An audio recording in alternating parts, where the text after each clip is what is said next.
bahwa anggota yang melaksanakan tugas dalam keadaan sehat.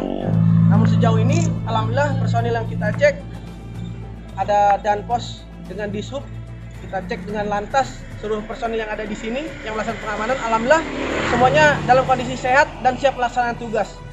Untuk dari personil Brimob terkhusus kita siapkan 10 personil. Namun apabila ada perlu backup bantuan kami sudah siagakan.